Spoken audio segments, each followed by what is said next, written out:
새벽 2시 순자는 매운 연기 냄새에 잠에서 깼다. 불이야. 미용실 전체가 화염에 휩싸여 있었고 순자는 연기에 질식해 의식을 잃었다. 김재호 씨의 손자가 방화범입니다. 경찰의 말에 순자는 믿을 수 없었다. 미안해요. 우리 손자가 그럴 줄은 몰랐어요. 김노인이 눈물을 흘리며 사과했다. 이제 저희는 만나면 안 될 것 같아요. 김노인의 작별 인사에 순자의 모든 것이 무너졌다. 안녕하세요. 72세 순자의 충격적인 이야기 끝까지 보시면 반전에 깜짝 놀라실 거예요. 무료인 구독과 좋아요 눌러주시고 시작할게요. 이야기를 여는 하루의 이야기 시작하도록 하겠습니다. 서울 강북구 번동의 낡은 골목길, 그 끝자락에 자리한 작은 미용실 한 곳이 있습니다. 순자네라는 손글씨 간판이 걸린 이곳은 이순자가 혼자서 운영하는 동네 미용실이죠. 72세의 순자는 오늘도 변함없이 아침 8시에 문을 열고 저녁 6시에 문을 닫습니다. 골목 입구에서부터 들려오는 구두 소리에 순자는 고개를 듭니다. 단골 손님인 김 여사가 파마를 하러 오는 소리죠. 어서 오세요. 순자는 환한 미소를 지으며 김 여사를 맞이합니다. 파마 기계 소리와 드라이어 바람 소리가 작은 공간을 가득 채우고 오래된 라디오에서는 이미자의 노래가 잔잔하게 흘러나옵니다. 순자야, 요즘 김노인하고 어떻게 지내? 김 여사가 거울을 보며 살짝 웃으면서 물어봅니다. 순자의 뺨이 살짝 붉어지죠. 그냥 동네 어르신일 뿐이에요. 별일 없어요. 하지만 순자의 표정에는 숨길 수 없는 설렘이 어려 있습니다. 손끝도 미묘하게 떨리고 있고요. 김노인, 본명은 김재호입니다. 74세의 그는 2달 전 이 동네로 이사온 호랍이죠. 키가 크고 말이 적지만 예의 바른 그의 모습에 순자는 마음이 끌렸습니다. 처음에는 그저 안녕하세요 하는 인사만 나누던 사이였지만 어느새 저녁 산책을 함께 하는 사이가 되었죠. 김 여사, 파마약 냄새 괜찮으시죠? 순자가 로드를 감으며 물어봅니다. 괜찮어. 그런데 순자야, 너 정말 김노인 좋아하는 거 맞지? 얼굴에 다 써 있어. 김 여사의 말에 순자는 더욱 얼굴이 빨개집니다. 거울 속 자신의 모습을 보니 정말 표정이 달라져 있었죠. 나이 들어서도 설레는 마음이 있다니. 순자는 속으로 생각합니다.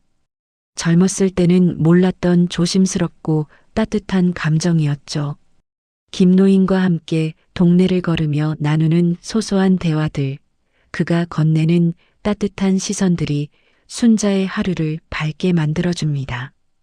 특히 어제 저녁 함께 걸으며 그가 말했던 것들이 계속 마음에 남아 있습니다. 순자 씨는 참 따뜻한 분이에요. 이 동네 와서 처음으로 마음이 편해졌습니다. 김노인의 그 말이 순자에게는 오랫동안 듣지 못했던 위로였죠. 혼자 살아온 지 오래된 순자에게 누군가의 관심과 배려는 새로운 희망이었습니다. 그의 목소리 톤까지도 순자에게는 특별했죠. 오후 2시가 되자 김 여사가 파마를 마치고 돌아갔습니다. 순자야, 김노인한테 너무 마음 주지는 마라. 남자들은 다 똑같으니까. 김 여사의 마지막 말이 묘하게 마음에 걸렸지만 순자는 고개를 저었습니다. 김노인은 다를 거예요. 정말 다른 분 같아요. 오후가 되자 마지막 손님이 떠나고 순자는 혼자 미용실을 정리합니다. 거울을 닦고 바닥을 쓸고 파마 기계를 정리하고 가위와 빗을 소독하는 일상적인 일들. 하지만 이제는 그 모든 것이 평온합니다. 예전처럼 한숨이 나오지도 않고 외로움에 눈물이 나지도 않습니다. 오히려 내일 김노인을 만날 생각에 마음이 들뜹니다. 이제는 누구 탓도 안 해. 혼자라도 편하면 그만이지. 다 지난 일이야. 순자는 마음속으로 중얼거립니다. 젊었을 때의 아픈 기억들, 배신당했던 순간들, 혼자 견뎌내야 했던 긴 시간들. 이제는 모두 과거일 뿐이라고 생각했죠. 그런 아픔들이 있었기에 지금의 평온함이 더욱 소중하게 느껴집니다. 하지만 미용실 뒷방, 오래된 장롱의 맨 아래, 서랍 깊숙한 곳에는 순자조차 오랫동안 잊고 지낸 서류 한 뭉치가 있습니다. 먼지가 두텁게 쌓인 노란 봉투 안에는 이혼 무효 소송 관련 문서라는 제목이 적힌 종이들이 들어있죠.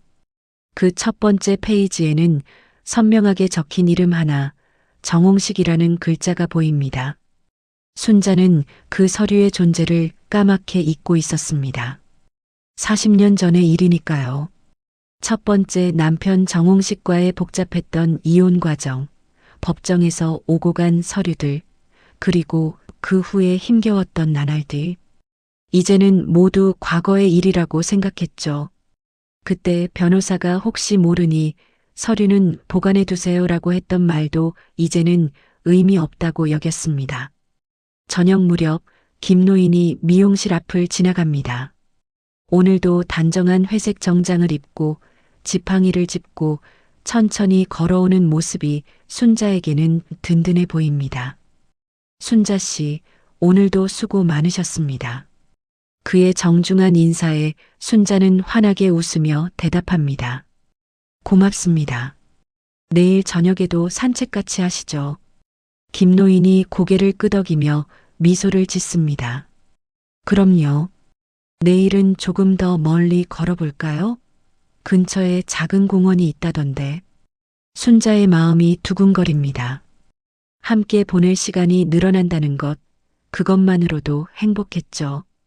김노인의 제안이 얼마나 기다려졌는지 모릅니다. 그날 밤 순자는 작은 원룸에서 혼자 저녁을 먹으며 생각에 잠깁니다. 젊었을 때의 아픈 기억들과 지금의 평온한 일상 사이에서 김노인과의 새로운 시작에 대한 기대감이 점점 커져갑니다. 이번에는 정말 행복할 수 있을까? 순자는 창밖의 어둠을 바라보며 조용히 혼잣말을 합니다. 별이 하나 둘 떠오르는 밤하늘이 희망적으로 보입니다. 다음 날 아침도 순자는 평소와 같이 미용실을 열었습니다. 아직은 평온했던 그 시간, 아직은 김노인과의 소중한 약속들만 생각할 수 있었던 그 순간들이었죠. 장롱 깊숙한 곳의 서류는 여전히 조용히 잠들어 있었습니다. 순자는 그날도 행복한 마음으로 하루를 시작했습니다. 순자가 미용실 문을 열고 평소처럼 하루를 시작한 지 일주일이 지났습니다. 김노인과의 저녁 산책은 이제 일상이 되었고 두 사람의 관계도 점점 깊어져 가고 있었죠. 순자는 오랜만에 느끼는 행복감에 매일 아침이 기대되었습니다. 순자 씨, 오늘 날씨가 참 좋네요. 김노인이 미용실 앞을 지나며 인사를 건넵니다. 그러게요. 저녁에 산책하기 딱 좋을 것 같아요. 순자가 대답하자 김노인의 얼굴에 환한 미소가 번집니다. 그럼 오늘은 그 공원까지 가볼까요? 두 사람의 대화를 지켜보던 동네 아주머니들이 흐뭇한 표정을 짓습니다. 오후 2시경, 순자는 단골 손님의 머리를 말리고 있었습니다. 드라이어 소리가 시끄러워서 처음에는 듣지 못했죠. 하지만 연달아 울리는 초인종 소리에 순자는 드라이어를 끄고 고개를 돌렸습니다. 잠깐만요. 순자가 손님에게 말하고 문 쪽으로 향했습니다. 유리문 너머로 한 남자의 실루엣이 보입니다. 키는 보통이고 약간 구부정한 어깨, 낡은 코트를 입고 서 있는 모습이 왠지 낯익었지만 선뜻 누구인지 알아보기 어려웠죠. 순자는 조심스럽게 문을 열었습니다. 순자야. 그 남자가 입을 열었습니다. 목소리를 듣는 순간 순자의 온몸에 전율이 흘렀죠. 40년 전 그 목소리, 미워했지만 동시에 그리워했던 그 목소리였습니다. 나야. 홍식이. 정홍식이 순자 앞에 서 있었습니다. 76세가 된 홍식의 모습은 많이 변해 있었습니다. 젊었을 때의 늠름함은 사라지고 주름진 얼굴과 희끗희끗한 머리카락이 세월의 무게를 말해주고 있었죠. 하지만 그 눈빛만은 예전 그대로였습니다.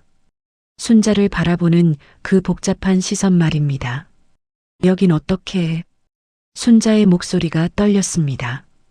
갑작스러운 상황에 머리가 하얗게 변했죠. 우리 이혼했잖아. 40년 전에. 순자의 말에 홍식이 고개를 저었습니다. 그게 법적으로는 아니더라고. 무효가 됐대. 홍식은 품 안에서 서류 봉투를 꺼냈습니다. 법원 도장이 찍힌 공식 문서였죠. 이게 뭐예요? 순자가 떨리는 손으로 서류를 받아들었습니다. 첫 페이지에는 이혼 무효 판결문이라는 제목이 선명하게 적혀 있었습니다. 당시 이혼 서류에 문제가 있었던 모양이야. 법원에서 다시 조사했더니 우리가 아직 법적으로는 부부래. 홍식의 말을 들으며 순자는 현실감을 잃어갔습니다. 40년 전에 끝났다고 생각했던 일이 다시 돌아온 것입니다. 미용실 안에서 기다리던 손님이 원장님, 괜찮으세요? 라고 물어봤지만 순자는 대답할 수 없었습니다. 온 세상이 돌고 있는 것 같았죠. 잠깐만요. 이해가 안 돼요. 우리 분명히 이혼했잖아요. 법정에도 갔고 서류도 다 처리했고 나도 놀랐어. 하지만 변호사가 확실하다고 하더라고. 홍식이 또 다른 서류를 꺼냈습니다. 이게 내가 받았던 위자료 청구서야. 이것도 무효가 됐어. 다시 돌려받아야 한대. 순자의 다리에 힘이 빠졌습니다. 40년 전 받았던 위자료로 이 미용실을 차렸는데 그것마저 돌려줘야 한다는 말이었죠. 이런 일이 어떻게 해? 순자는 중얼거렸습니다. 그때 미용실 앞으로 김노인이 지나갔습니다. 평소보다 일찍 나온 것 같았죠. 김노인은 순자와 낯선 남자가 서 있는 모습을 보고 걸음을 멈췄습니다. 순자와 눈이 마주쳤을 때 순자의 표정이 심상치 않다는 것을 알아챘습니다. 순자 씨, 괜찮으세요? 김노인이 다가오며 물었습니다. 홍식이 김노인을 바라보며 눈살을 찌푸렸죠. 당신은 누구시죠? 홍식의 목소리에 경계심이 묻어났습니다. 저는 김재호라고 합니다. 순자 씨와 아는 사이인데요. 김노인이 정중하게 대답했습니다. 홍식이 비웃듯 말했습니다. 아는 사이? 순자는 내 아내입니다. 법적으로 말이죠. 김노인의 얼굴이 굳어졌습니다. 무슨 말씀이신지. 이 서류를 보세요. 우리는 아직 부부예요. 홍식이 판결문을 김노인에게 보여주었습니다. 김노인이 서류를 훑어보더니 순자를 바라봤습니다. 순자 씨, 이게 정말인가요? 김노인의 목소리에 당황과 실망이 섞여 있었습니다. 순자는 눈에 눈물이 고이며 대답했습니다. 저도 몰랐어요. 정말 몰랐다고요. 홍식이 말을 이었습니다. 앞으로 우리 일은 우리끼리 해결하겠습니다. 다른 분은 개입하지 마세요. 김노인이 한참 동안 순자를 바라보더니 고개를 돌렸습니다. 알겠습니다. 실례했습니다. 김노인이 떠나는 모습을 보며 순자의 마음이 무너져 내렸습니다. 이제 막 시작된 새로운 행복이 한순간에 사라져버린 것입니다. 왜 지금 와서 이러세요? 40년이나 지났는데. 나도 최근에 알았어. 내 변호사가 다른 사건 처리하다가 우연히 발견한 거야. 홍식의 말에는 미안함보다는 오히려 만족스러운 기색이 보였습니다. 어쨌든 우리는 아직 부부고 앞으로 많은 걸 정리해야 해. 순자는 미용실로 돌아가 손님에게 사과했습니다. 죄송해요. 갑자기 급한 일이 생겨서. 손님은 상황을 눈치채고 조용히 돌아갔습니다. 혼자 남은 순자는 의자에 주저앉아 머리를 감쌌습니다. 그날 저녁 김노인은 나타나지 않았습니다. 순자는 창밖을 바라보며 기다렸지만 그의 모습을 볼 수 없었죠. 평생 잊고 지내려 했던 과거가 다시 돌아와 현재의 행복을 앗아가 버렸습니다.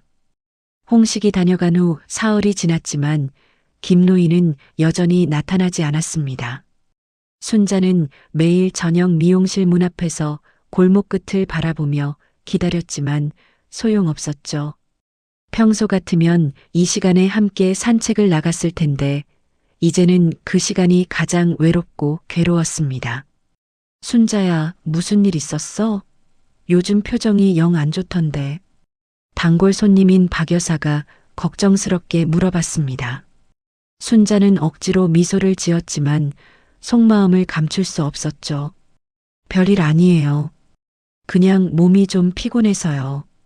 하지만 순자의 마음은 온통 홍식이 가져온 서류 생각뿐이었습니다. 정말로 이혼이 무효가 된 것일까요? 40년 전 그 복잡하고 괴로웠던 법정 다툼이 아직도 끝나지 않았다는 말일까요? 순자는 도저히 혼자서는 이 문제를 해결할 수 없다고 생각했습니다. 그날 오후 순자는 마지막 손님을 보내고 나서 결심을 굳혔습니다. 직접 확인해 봐야겠다고 말이죠. 40년 전 이혼 당시 도움을 받았던 변호사 사무실을 찾아가기로 했습니다. 기억을 더듬어 보니 을지로에 있던 작은 사무실이었습니다. 다음 날 아침 순자는 일찍 미용실 문을 닫고 지하철을 탔습니다. 을지로역에서 내려 기억을 따라 걷다 보니 옛날 그 건물이 아직 있었습니다. 하지만 3층에 있던 변호사 사무실은 다른 업체로 바뀌어 있었죠. 혹시 이전에 여기 있던 박 변호사님 아세요? 순자가 층계관리사무소에 물어봤습니다. 아, 박 변호사님요?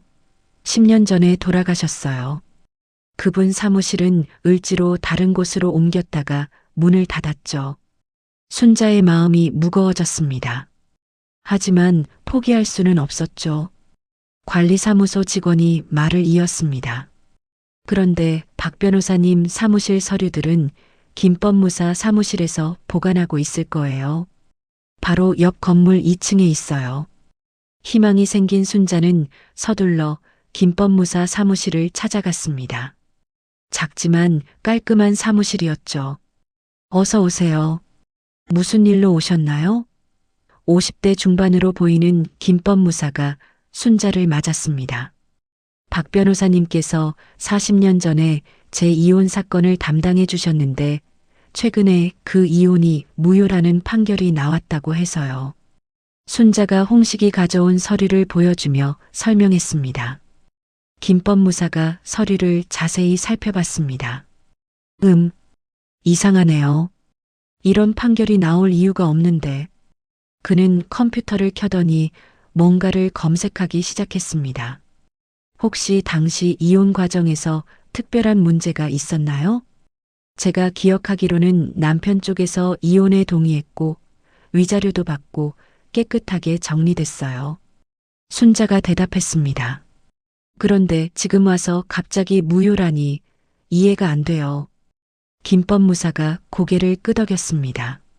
박 변호사님 서류를 한번 찾아보겠습니다. 혹시 당시 기록이 남아있을지도 모르거든요. 그는 사무실 안쪽 서류 보관함으로 갔습니다. 한참 후에 김법무사가 먼지 쌓인 파일을 들고 나왔습니다. 있네요. 이순자 씨 사건 파일이요. 파일을 열어보니 40년 전의 서류들이 그대로 보관되어 있었습니다. 이거 이상한데요. 김법무사의 표정이 굳어졌습니다. 이 이혼 취하서를 보세요. 도장이 2개나 찍혀 있어요. 순자가 서류를 자세히 들여다봤습니다. 분명히 자신의 도장이 찍혀 있었지만 그 옆에 또 다른 도장이 있었죠. 이 두 번째 도장은 뭐예요? 순자가 물었습니다.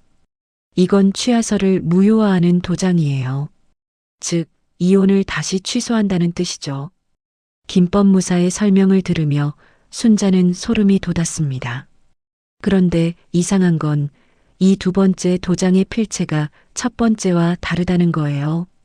김법무사가 돋보기를 꺼내 서류를 자세히 살펴봤습니다. 이건 분명히 다른 사람이 찍은 도장이에요. 순자의 머릿속이 복잡해졌습니다. 그럼 누가 제 모르게 이 도장을 찍었다는 말씀이세요? 그런 것 같네요. 그리고 보세요. 이 취하서 날짜도 이상해요. 원래 이혼 판결 이후에 날짜가 찍혀 있어요. 김법무사가 다른 서류들도 뒤적이더니 놀라운 표정을 지었습니다. 아, 이것 좀 보세요. 여기 또 다른 서류가 있네요. 그가 꺼낸 것은 정홍식의 필적으로 쓰인 메모였습니다. 순자 모르게 처리할 것. 나중에 필요할 때 쓸 수 있도록 보관. 메모의 내용을 읽으며 순자는 분노가 치밀어 올랐습니다. 홍식이 처음부터 계획적으로 이 일을 벌인 것이었습니다. 이건 명백한 서류 위조예요. 김법무사가 단호하게 말했습니다. 홍식 씨가 순자 씨 몰래 취하서를 조작한 거네요. 그래서 나중에 이혼 무효 판결을 받을 수 있었던 거고요. 순자는 40년 전의 기억을 떠올려 봤습니다. 이혼 절차가 끝난 후에도 홍식이 몇 번 연락을 했었죠. 그때 서류에 뭔가 빠진 게 있다며 도장을 한 번 더 찍어달라고 했던 기억이 났습니다. 그때 그 도장이 바로 이것이었구나. 그럼 지금 홍식이 가져온 판결문도 가짜인가요? 순자가 물었습니다. 판결문 자체는 진짜일 거예요. 하지만 그 근거가 된 서류가 위조된 거죠. 이걸 법원에 신고하면 판결을 뒤집을 수 있어요. 김법무사는 순자에게 필요한 절차를 설명해 줬습니다. 일단 이 위조된 서류를 증거로 법원에 재심을 신청하세요. 그리고 당시 상황을 증명할 수 있는 증인이나 자료가 있다면 더 좋고요.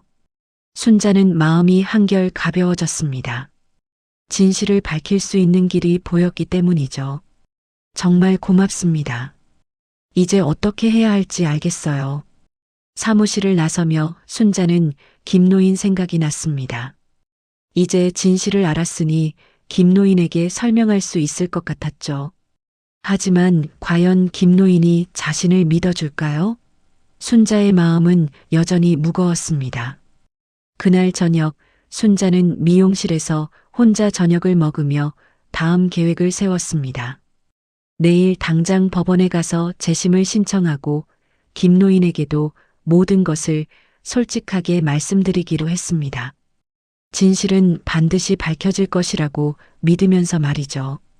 법무사 사무실에서 돌아온 순자는 마음이 한결 가벼워졌습니다. 진실을 밝힐 증거를 찾았으니까요. 이제 홍식의 거짓말을 폭로하고 김노인에게도 모든 것을 설명할 수 있을 거라고 생각했죠. 하지만 순자가 미용실에 도착했을 때 문 앞에는 이상한 광경이 펼쳐져 있었습니다. 미용실 입구 바닥에 담배꽁초가 잔뜩 버려져 있었습니다. 누군가 일부러 던져놓은 것 같았죠. 순자는 빗자루로 담배꽁초들을 쓸어내며 이상함을 느꼈습니다. 이 동네에서는 이런 일이 없었거든요. 누가 이런 짓을. 순자가 중얼거리며 문을 열었을 때 전화벨이 울렸습니다. 낡은 벽걸이 전화기였죠. 여보세요? 순자가 받았지만 상대방은 아무 말도 하지 않았습니다. 숨소리만 들리다가 끊어졌죠. 그날 밤에도 같은 전화가 3번 더 걸려왔습니다. 매번 아무도 말하지 않고 그냥 끊어버렸죠. 순자는 불안함을 느끼기 시작했습니다. 홍식과 관련된 일일까요? 아니면 다른 누군가일까요? 다음 날 아침 순자는 법원에 가서 재심 신청서를 제출했습니다. 김법무사가 도와준 덕분에 절차는 순조롭게 진행되었죠. 일주일 정도 후에 결과가 나올 겁니다. 법원 직원의 말에 순자는 안도했습니다. 오후에 미용실로 돌아와 평소처럼 손님들을 맞았습니다. 하지만 저녁이 되자 또다시 이상한 일이 벌어졌습니다. 누군가 미용실 유리창에 돌을 던진 것입니다. 다행히 유리는 깨지지 않았지만 큰 자국이 남았죠. 도대체 누가 이런 짓을 하는 거야? 순자는 화가 났습니다. 동네 사람들에게 물어봐도 아무도 본 사람이 없다고 했죠. 하지만 건너편 슈퍼 아주머니가 이상한 말을 했습니다. 순자야, 낮에 너희 미용실 앞에서 남자 하나가 계속 서성거리더라. 홍식이는 아니고 다른 사람 같던데. 슈퍼 아주머니의 말에 순자는 고개를 갸웃했습니다. 홍식이 아닌 다른 남자라니요? 그날 밤 10시경 또 전화가 걸려왔습니다. 이번에는 상대방이 말을 했죠. 행복해? 다시 또 시작할 수 있을까? 낮고 쉰 목소리였습니다. 순자는 목소리가 낯익다고 느꼈지만 누구인지 확실하지 않았죠. 누구세요? 왜 이러시는 거예요? 순자가 물었지만 상대방은 비웃음 소리만 내고 끊어버렸습니다. 순자는 밤새 잠을 이루지 못했죠. 누군가 자신을 지켜보고 있다는 느낌이 들었거든요. 사흘 후 저녁 순자가 미용실 정리를 하고 있을 때 문 앞에 그림자가 비쳤습니다. 이번에는 초인종을 누르지 않고 그냥 문을 두드렸죠. 톡톡톡. 순자는 조심스럽게 문 쪽으로 갔습니다. 유리문 너머로 보이는 남자의 모습에 순자는 깜짝 놀랐습니다. 키는 작지만 건장한 체격, 그리고 익숙한 얼굴. 설마. 순자가 문을 열자 그 남자가 씩 웃으며 말했습니다. 오랜만이야, 순자야. 채병만이었습니다. 순자의 두 번째 남편 말이죠. 69세가 된 병만의 모습은 예전보다 살이 쪘지만 여전히 험상궂어 보였습니다. 특히 그 눈빛이 예전 그대로 탐욕스러웠죠. 병만 씨? 여긴 어떻게 해? 순자는 당황했습니다. 홍식에 이어 병만까지 나타나다니요. 들어가도 될까? 병만이 순자를 밀치고 미용실 안으로 들어왔습니다. 순자는 어쩔 수 없이 문을 닫았죠. 여기가 내 미용실이구나. 제법 괜찮네. 병만이 둘러보며 말했습니다. 그런데 순자야, 우리 때 그 적금 기억나? 순자의 표정이 굳어졌습니다. 20년 전 병만과 헤어질 때의 일이 떠올랐거든요. 무슨 적금 말이에요? 순자가 일부러 모르는 척했습니다. 하지만 병만은 이미 모든 걸 알고 있다는 듯이 웃었죠. 내 이름으로 가입한 그 적금 말이야. 지금 얼마나 됐을까? 당시 병만은 사업 실패로 빚을 지게 되자 순자 명의로 적금을 가입했었습니다. 그리고 어느 날 갑자기 사라져버렸죠. 순자는 그 적금을 그대로 유지했는데 지금은 제법 큰 돈이 되어 있었습니다. 그 돈은 제가 혼자 힘으로 불린 거예요. 당신이 사라진 후에 말이죠. 순자가 단호하게 말했습니다. 하지만 병만은 고개를 저었죠. 아니야. 원금은 내 돈이었으니까 반은 내 몫이야.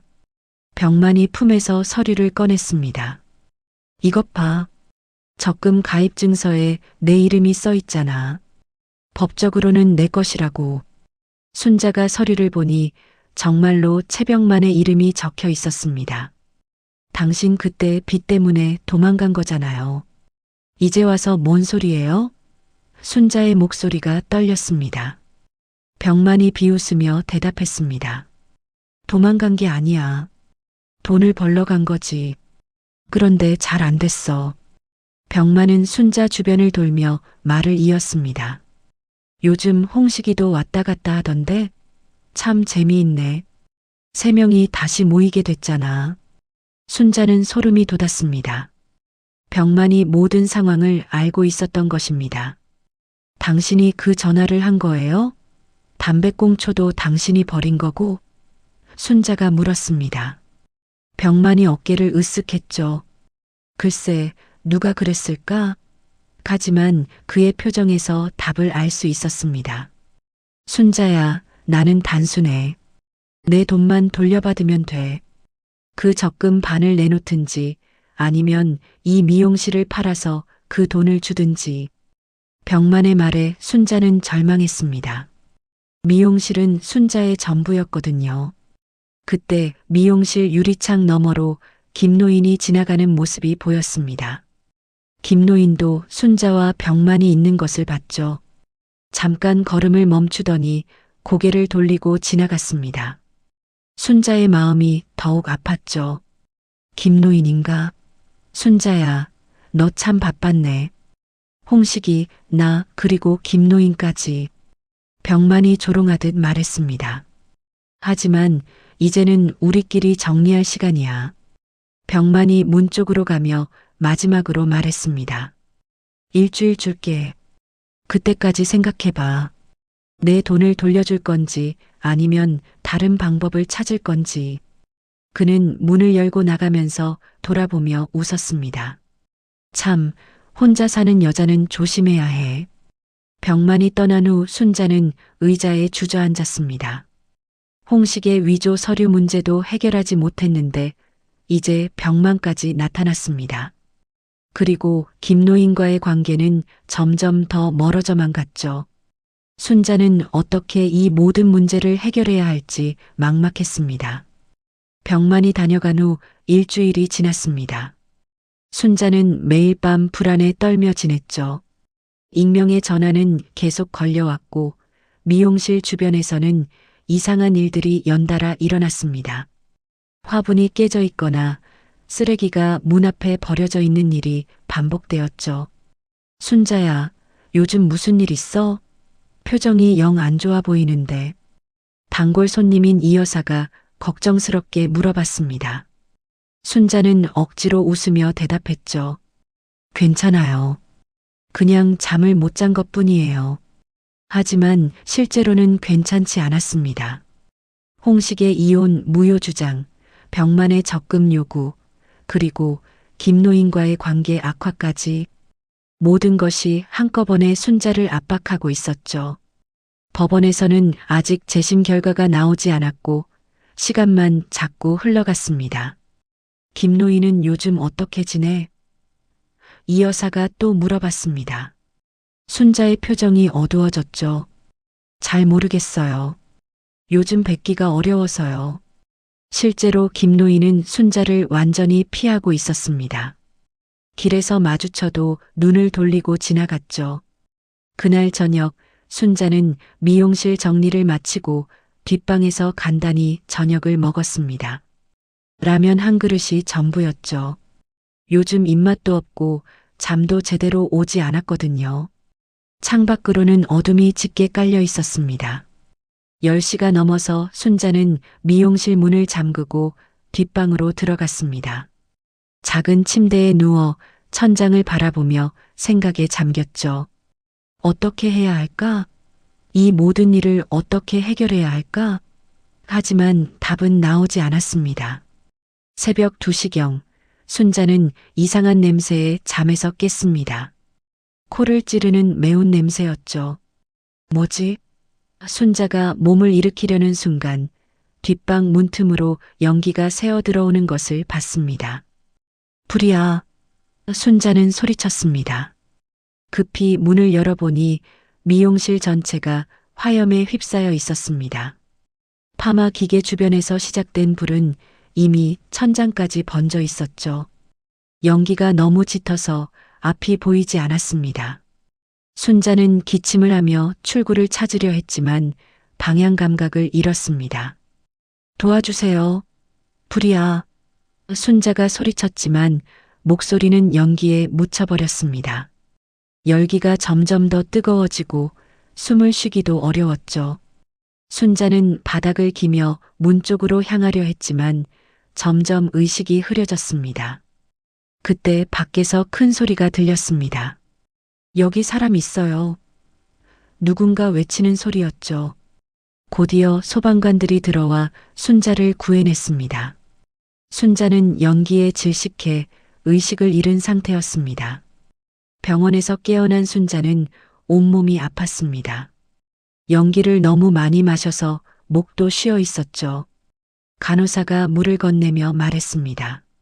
정말 다행이에요. 조금만 늦었으면 큰일 날 뻔했어요. 미용실은 어떻게 됐나요? 순자가 쉰 목소리로 물어봤습니다.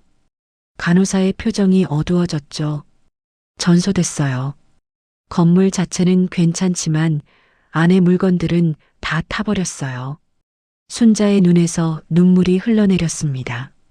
40년간 운영해온 미용실, 순자의 전부였던 그곳이 사라져버린 것입니다. 그런데 이상한 게 방화 의혹이 있대요. 간호사가 조심스럽게 말했습니다. 방화요? 순자가 놀라며 물어봤습니다. 네, 경찰에서 조사하고 있어요.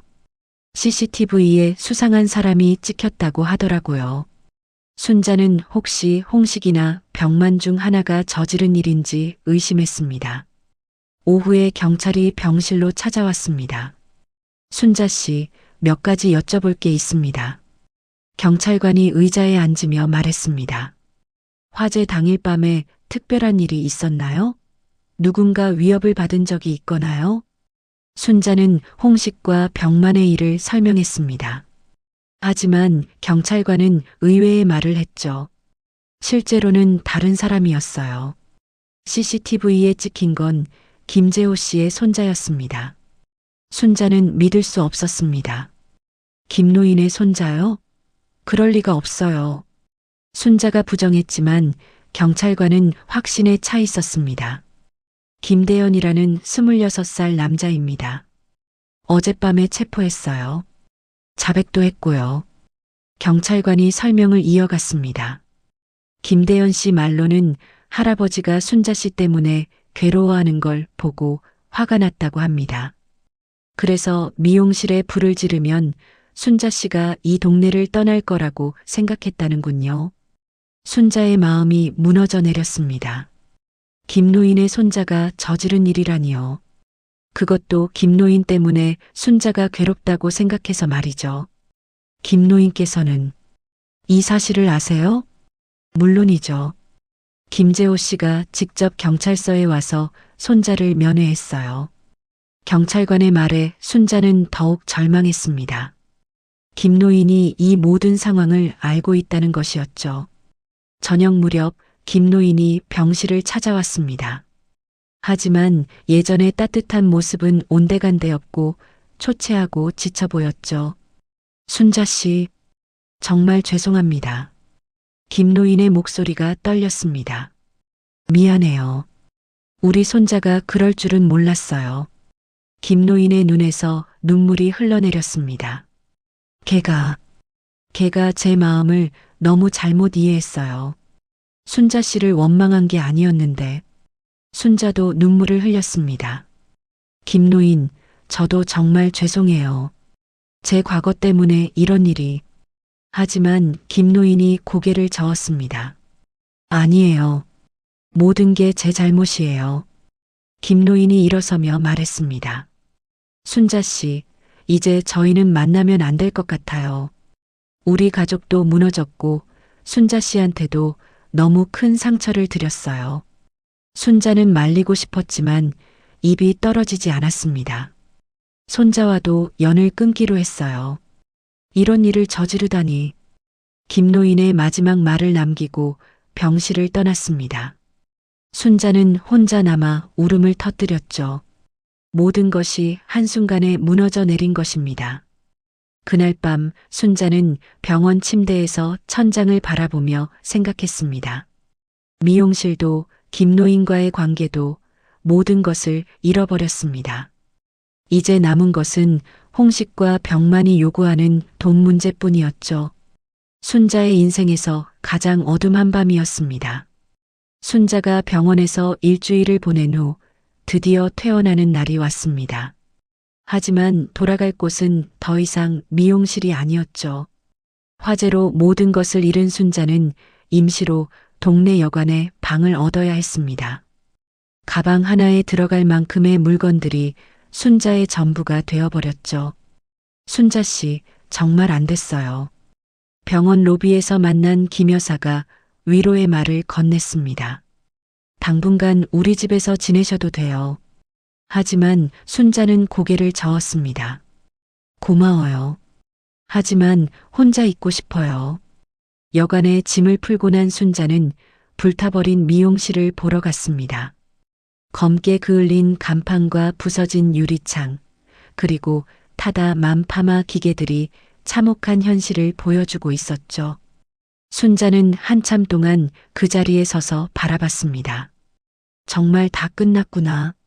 순자는 중얼거렸습니다. 40년간 쌓아온 모든 것이 하룻밤 사이에 사라져버렸죠. 미용실뿐만 아니라 김노인과의 소중한 추억들까지도 말입니다. 그때 뒤에서 누군가 다가오는 소리가 들렸습니다. 순자가 돌아보니 낯선 여자가 서 있었죠.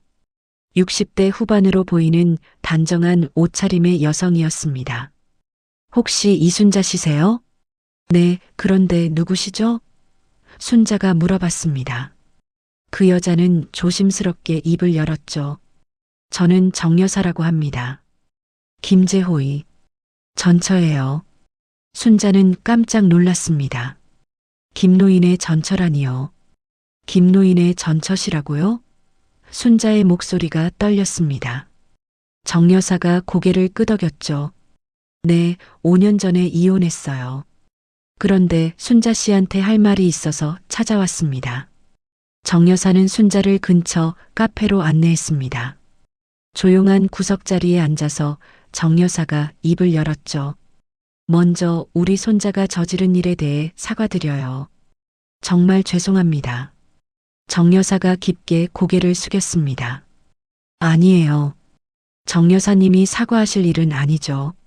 순자가 손을 저으며 말했습니다. 정여사가 고개를 들더니 복잡한 표정을 지었죠. 하지만 제가 말씀드려야 할 게 있어요. 그 집안에 대해서요. 정여사의 이야기를 들으며 순자는 놀라지 않을 수 없었습니다. 재호는 겉으로는 신사처럼 보이지만 실제로는 매우 계산적인 사람이에요. 특히 돈 문제에서는 더욱 그래요. 정여사의 말에 순자는 의아했습니다. 무슨 말씀이세요? 순자가 물어봤습니다. 정여사가 한숨을 쉬며 말을 이었죠. 재호가 이 동네로 이사 온 이유가 있어요. 순자 씨를 만나기 위해서가 아니라 다른 목적이 있었던 거예요. 정여사는 가방에서 서류 한 뭉치를 꺼냈습니다. 이걸 보세요. 재호가 미용실 건물 매입을 알아보고 있었던 거예요. 순자 씨와 가까워지면서 싸게 살 수 있을 거라고 생각했던 것 같아요. 순자는 서류를 보며 충격을 받았습니다. 김노인이 자신에게 접근한 게 순수한 감정 때문이 아니었다는 말이었죠. 그런데 손자가 그 계획을 망쳐버린 거예요. 방화까지 저지르면서 말이죠. 하지만 이상한 건 대연이가 혼자 그런 생각을 했을 리가 없다는 거예요. 정여사의 말에 순자가 고개를 들었습니다. 무슨 뜻이세요? 대연이는 원래 온화한 아이였어요. 할아버지 말을 잘 듣고요. 그런 아이가 갑자기 방화를 저지르다니. 정여사가 목소리를 낮추며 말했습니다. 혹시 재호가 대연이를 사주한 건 아닐까요? 직접 말하지는 않았겠지만 암시적으로요. 그러면 보험금도 받고 건물도 싸게 살 수 있으니까요. 순자는 소름이 돋았습니다. 김노인이 그런 사람이었다니요. 정말 그럴 리가. 김노인은 그런 분이 아니에요. 하지만 정여사는 고개를 저었죠. 순자 씨도 속은 거예요. 저처럼요. 정여사가 또 다른 이야기를 꺼냈습니다. 재호는 결혼 생활 내내 제 돈을 노렸어요. 제가 부모님한테서 물려받은 부동산을 팔아서 투자하자고 계속 설득했죠. 다행히 저는 넘어가지 않았지만요. 그래서 이혼하신 거예요? 순자가 물어봤습니다. 네, 더 이상 견딜 수 없었어요. 그런데 이혼 후에도 재호는 제 재산을 노리고 있어요. 손자를 통해서 계속 연락하려고 하고요. 순자는 자신이 얼마나 순진했는지 깨달았습니다. 김노인의 따뜻한 말들, 배려하는 모습들이 모두 계산된 연기였다는 말이었죠. 그럼 저에 대한 감정도 거짓이었겠네요. 아마 처음에는 그랬을 거예요. 하지만 나중에는 진짜 마음이 생겼을 수도 있어요. 정 여사가 위로하듯 말했습니다. 하지만 중요한 건 순자 씨가 더 이상 그 사람에게 속으면 안 된다는 거예요. 두 여자는 한참 동안 이야기를 나눴습니다. 정 여사는 순자에게 김노인 가족의 실체를 알려주었고 순자는 자신이 겪은 일들을 털어놨죠. 서로 같은 남자에게 상처받은 동질감이 있었습니다. 카페를 나서며 정 여사가 말했습니다. 순자 씨, 이제라도 진실을 알게 되어서 다행이에요. 더 큰 피해를 당하기 전에 말이죠. 순자도 고개를 끄덕였습니다. 고마워요. 정 여사님 덕분에 정신을 차릴 수 있었어요. 그날 저녁 순자는 여관방에서 혼자 앉아 생각에 잠겼습니다. 김노인에 대한 배신감도 있었지만 한편으로는 마음이 정리되는 느낌도 있었죠. 이제 더 이상 김노인을 그리워하지 않아도 되니까요. 순자는 오래된 가방에서 어머니의 유서를 꺼냈습니다. 화재에서 간신히 구해낸 몇 안 되는 물건 중 하나였죠. 유서를 펼쳐보니 어머니의 글씨가 선명했습니다.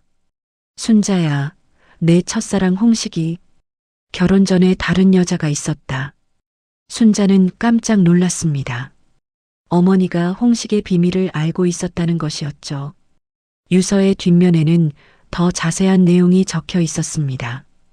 그 여자는 홍식의 아이를 임신했었다. 하지만 홍식은 그 사실을 숨기고 너와 결혼했다. 모든 퍼즐이 맞춰지기 시작했습니다. 홍식이 왜 그렇게 복잡하게 이혼 서류를 조작했는지, 왜 지금 와서 다시 나타났는지 말이죠. 순자는 마침내 모든 진실의 조각들을 얻게 된 것입니다. 이제 끝을 내자. 순자는 결심했습니다. 홍식과 병만, 그리고 김노인까지 모든 것을 정리하고 진정한 자신의 삶을 시작할 때가 온 것입니다. 어머니의 유서를 읽고 난 순자는 모든 것을 정리할 결심을 굳혔습니다. 더 이상 과거에 얽매여 살 수는 없었죠. 다음 날 아침 순자는 법원에서 재심 결과를 받았습니다. 홍식의 서류 위조가 인정되어 이혼 무효 판결이 취소된 것입니다. 다행이네요. 이제 홍식 씨와는 법적으로 완전히 남남이에요. 김법무사가 순자에게 판결문을 건네며 말했습니다. 순자는 마음 한구석이 시원해지는 느낌이었죠. 마침내 40년 전의 악연을 끊을 수 있게 된 것입니다. 순자는 화재로 전소된 미용실 자리에 작은 컨테이너를 설치했습니다. 보험금으로 간신히 마련한 임시 공간이었죠. 예전만큼 크지는 않았지만 다시 시작하기에는 충분했습니다. 순자네라는 간판도 다시 걸었고요. 재오픈한 지 사흘째 되는 날 순자가 컨테이너 안에서 청소를 하고 있을 때 문 앞에 그림자가 비쳤습니다. 홍식이었죠. 하지만 이번에는 예전처럼 당당하지 못한 모습이었습니다. 어깨가 축 처져 있고 표정도 어두웠죠. 순자야, 들어가도 될까? 홍식이 조심스럽게 물어봤습니다. 순자는 문을 열어줬지만 표정은 차갑게 굳어 있었죠. 뭐하러 오셨어요? 이제 우리는 남남이잖아요. 홍식이 고개를 숙이며 말했습니다. 미안하다. 정말 미안해. 순자는 냉소적으로 웃었죠. 지금 와서 미안하다고요? 40년 동안 저를 속이고 서류까지 위조해 놓고서 나도 어쩔 수 없었어. 그때 상황이. 홍식이 변명하려 했지만 순자가 막았습니다. 그만해요. 변명은 듣고 싶지 않아요. 그때 또 다른 발소리가 들렸습니다. 병만이 나타난 것입니다. 오, 홍식이도 왔네. 반갑다. 병만이 비죽 웃으며 컨테이너 안으로 들어왔습니다. 순자야, 생각은 해봤어? 내 돈 말이야. 순자는 두 남자를 번갈아 보며 한숨을 쉬었습니다. 앉으세요. 둘 다. 순자가 의자를 가리키며 말했습니다. 홍식과 병만이 어색하게 앉았죠. 오늘 모든 걸 정리하려고 해요. 한 번에 끝내고 싶거든요. 순자는 가방에서 서류들을 꺼냈습니다. 법원 판결문, 어머니의 유서, 그리고 옛날 사진들이었죠. 먼저 홍식 씨, 당신이 저지른 서류 위조는 이미 법원에서 무효 판결을 받았어요. 홍식의 얼굴이 창백해졌습니다. 그럼 이혼은? 네, 원래대로 유효해요. 우리는 40년 전에 이미 끝난 사이라고요. 순자의 단호한 말에 홍식은 할 말을 잃었습니다. 그리고 이것도 보세요. 순자가 어머니의 유서를 꺼냈습니다. 어머니께서 당신의 비밀을 다 알고 계셨어요. 다른 여자와의 일까지 말이죠. 홍식은 완전히 기가 죽어버렸습니다. 병만이 끼어들었습니다. 그런 옛날 일이야. 어쨌든 내 돈은 어떻게 할 거야? 순자가 병만을 쳐다봤습니다. 병만 씨 적금 말씀이시죠? 그것도 정리해 드릴게요. 순자는 또 다른 서류를 꺼냈습니다. 이건 당시 적금 가입할 때 제가 낸 돈의 영수증이에요. 당신이 사업 실패로 빚에 쪼들릴 때 제가 대신 납입한 거예요. 병만의 표정이 굳어졌습니다. 뭐, 그런 건 처음 듣는데? 병만이 당황했지만 순자는 차분했습니다. 법무사님께 확인해 보세요. 실제 납입자는 저예요. 당신 이름으로 가입했을 뿐이지 돈은 제가 낸 거라고요. 그때 컨테이너 밖에서 또 다른 발소리가 들렸습니다. 김노인이었죠. 순자와 두 남자가 있는 것을 보고 잠시 머뭇거렸지만 결국 들어왔습니다. 순자 씨, 잠깐 시간 괜찮으신가요? 김노인도 오셨네요. 마침 잘 됐어요. 순자의 목소리에는 예전의 따뜻함이 없었습니다. 정 여사님께 모든 걸 들었어요. 당신의 진짜 목적 말이에요. 김노인의 얼굴이 붉어졌습니다. 순자 씨, 그건 오해예요. 처음에는 그런 생각이 있었을지 몰라도 나중에는 진심이었어요. 하지만 순자는 고개를 저었습니다. 진심이었다면 손자가 그런 일을 저질렀을까요? 아이는 어른의 마음을 그대로 반영하는 거잖아요. 순자의 말에 김노인은 할 말을 잃었습니다. 순자가 일어서서 세 남자를 둘러봤습니다. 이제 그만들 해요. 나 당신들 없어도 살았고 앞으로도 살 거예요. 순자의 목소리에는 강한 의지가 담겨 있었습니다. 홍식이 일어서며 말했습니다. 순자야, 정말 미안했어. 나는 죄인이야. 그는 주머니에서 봉투 하나를 꺼냈습니다. 이건 내 유언장이야. 내가 만든 혼란, 순자에게 책임 없다고 써놨어. 순자가 유언장을 받아보니 정말로 홍식의 필적으로 쓰여 있었습니다. 자신의 잘못을 인정하고 순자에게 사과하는 내용이었죠. 왜 이런 걸? 내가 죽으면 아무도 너를 괴롭히지 못하게 하려고. 병만도 갑자기 기세가 꺾였습니다.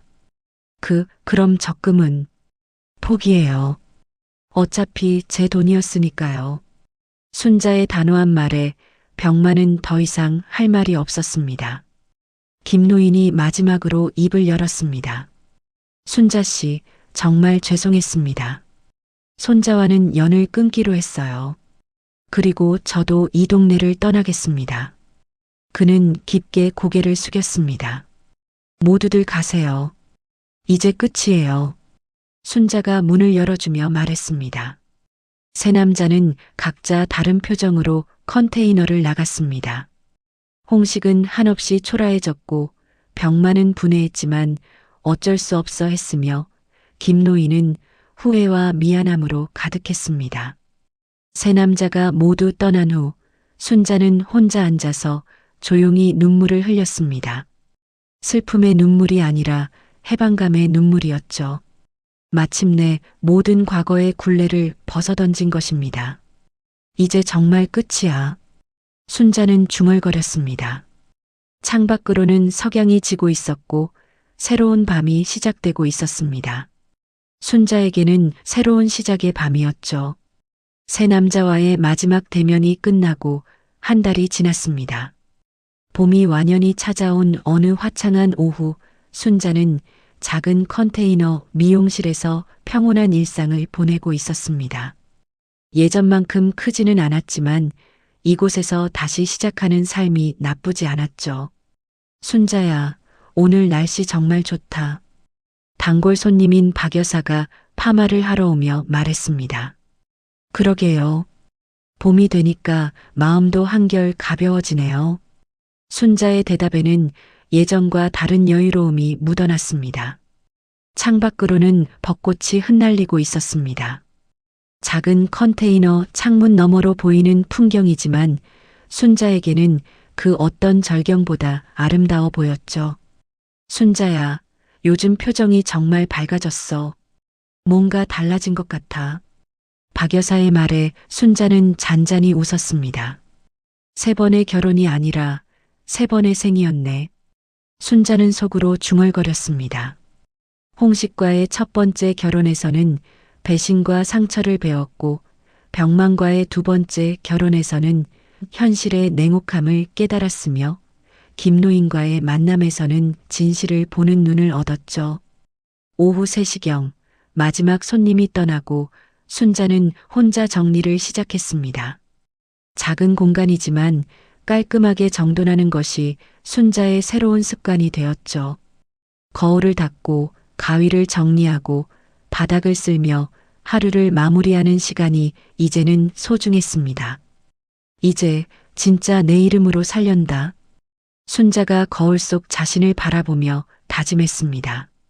72세의 나이에 새롭게 시작하는 삶이었지만 두렵지 않았습니다. 오히려 기대가 되었죠. 그때 문 밖에서 발소리가 들렸습니다. 순자는 혹시나 싶어 창문을 통해 밖을 내다봤습니다. 하지만 홍식도 병만도 김노인도 아니었죠. 동네 아주머니 몇 명이 함께 걸어가는 모습이었습니다. 순자 씨, 내일 동네 회관에서 노래교실 있는데 같이 가실래요? 지나가던 이 여사가 창문을 두드리며 물어봤습니다. 순자는 잠깐 망설이다가 고개를 끄덕였죠. 좋아요. 같이 가요.